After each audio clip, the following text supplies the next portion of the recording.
공기력입니다. 공기가 발생시키는 힘, 공력이라고도 합니다. 영어로는 에어로다이나믹 포스입니다.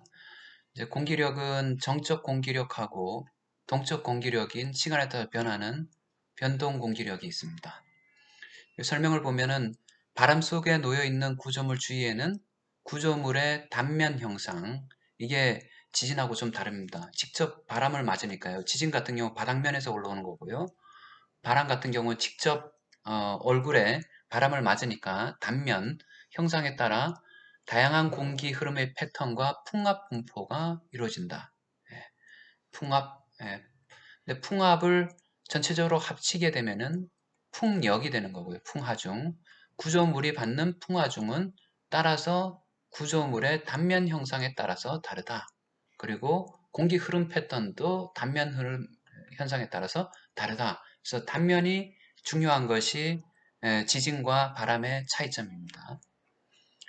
그래서 정적 공기력하고 변동 공기력을 구분할 필요가 있다라고 했고요. 정적 공기력은 풍방향과 동일한 방향으로 작용하는 항력, 드래그 포스, 그 다음에 수직한 방향인 윗방향 보통 작용하죠. 양력, uplift, lift force. 공식은 다음과 같이 항력 계수, 그 다음에 양력 계수 CL, lift force, drag force. 그 다음에 구조물을 축을 중심으로 회전시키려는 공기력, 모멘트가 있다. 해서 모멘트 계수를 썼습니다. 단면의 형상 또는 바람각의 경사각에 따라 힘이 증폭 또는 감소되기도 하고 정적 설계에서는 풍하중으로 항력만을 고려하는 경우가 많다. 그렇죠? 좌우로 안 움직이니까. 예. 구조물의 정적 고동은 주로 정적 풍압에 의해 발생하는 현상으로 정적 설계 조건을 만족시키면 발생하지 않는다. 예. 옛날에 설계하던 방식이죠. 태의교 교량 이후 정적 설계가 되게 중요해졌고요. 그 다음 동적 설계, 우리가 타코마 브릿지 같은 경우에서 진동에 의해서 넘어졌으니까 플로터 현상인데요. 뒤에 또 설명이 계속 될 겁니다.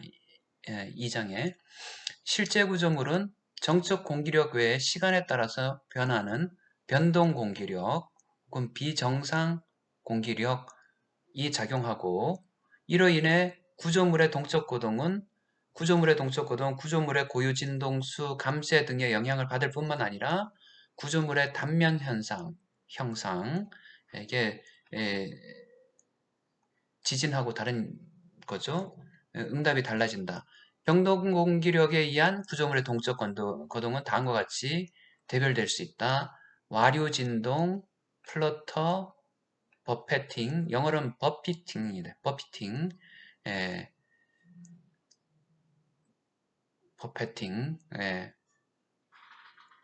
이게 건축하고 토목하고 사용하는 용어가 좀 다르고요. 영어 발음하고 다 다릅니다. 우리나라 외래어는 뭐 일본을 거쳐서 들어온 외래어, 그 다음 직접 만든 외래어. 그래서 직접 만든 외래어하고 일본을 거쳐서 들어온 외래어가 많이 달라가지고 분야별로 같은 영어인데 다른 영어 단어를 쓰는 경우가 많습니다. 다른 한글 단어, 가스트, 이것도 거스트라고도 하고 가스트라고도 합니다. 그래서 와류 진동이란 것은 이제 앞에서 했지만은 구조물 배후에서 혹은 좌측면에서 또는 측면에서 측면자를 넣도록 하겠습니다. 측면에서 좌우 상호 규칙적으로 방출되는 와류, 동그라미 와류입니다. 그래서 볼텍스라 부르는데요. 방출된 에서 구조물의 진동. 2장에 7.2장에 가면은 열심히 배웁니다. 플로터는 이거는 감쇄가 부감쇄입니다. 감쇄란 것은 구조물의 응답을 줄이는 건데 이거는 양의 수일 때 파지티브 댐핑일 때는 구조물의 응답을 줄이지만 만약에 네거티브 댐핑, 실제적으로 네거티브 댐핑이 있느냐 논란의 소지가 있는데요.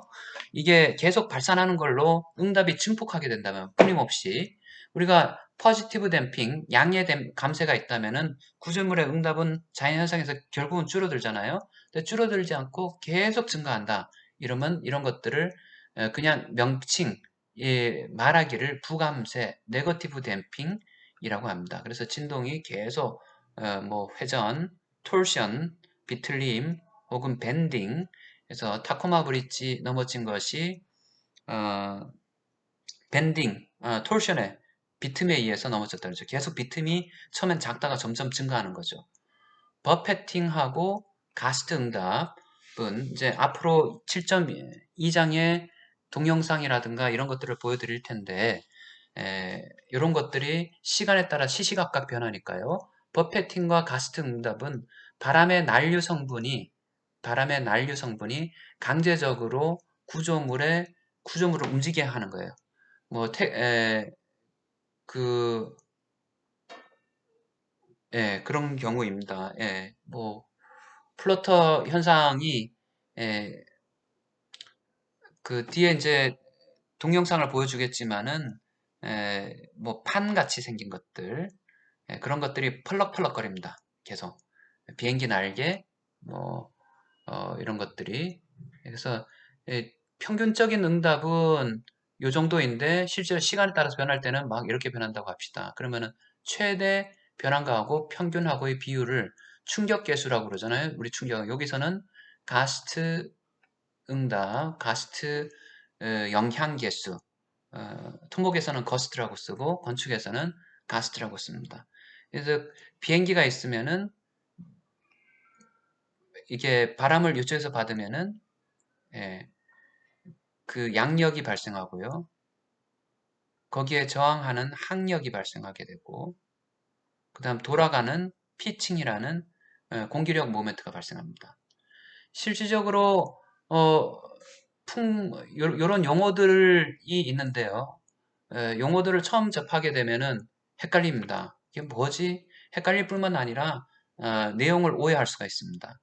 보통 유체에서 구조물에 부는 방향을 기준으로 해가지고 육자유도 물체가 움직이는 것을 육자유도로 정의를 합니다. 그래서 육자유도로 이렇게 해가지고 양력 방향, 영어로 리프트, 조선이라든가 해양 구조물에서 같이 쓰는데요. 그때는 바람이 아니라 물이겠죠. 해수, 유체겠죠. 요잉, 롤링, 옆으로 도는 거죠. 어, 롤링이 옆으로 도는 건데, 요건 피칭, 요게 롤링, 요잉, 항력 이렇게 옆으로 도는 것들 이런 방향으로 요잉 좀 전에는 모멘트를 한다 그러니까 직각 방향이니까 피칭 모멘트겠죠. 근데 이렇게 6개 분력이 혹은 6개 방향이 모두 중요하지만은 실질적으로 우리 구조물 건설 분야의 구조물 건축 구조물 혹은 토목 구조물인 경우에 있어서 는 이것들을 단순화시킵니다.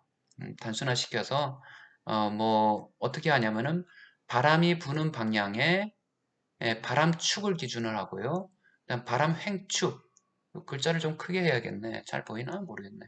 바람 횡축, 바람축과 바람 횡축. 그래서 내진 설계 기준을 보면은 요걸 풍방향, 이거는 풍직각 방향의 진동, 풍방향 진동이 이쪽이고요. 풍직각 방향의 진동은 요겁니다.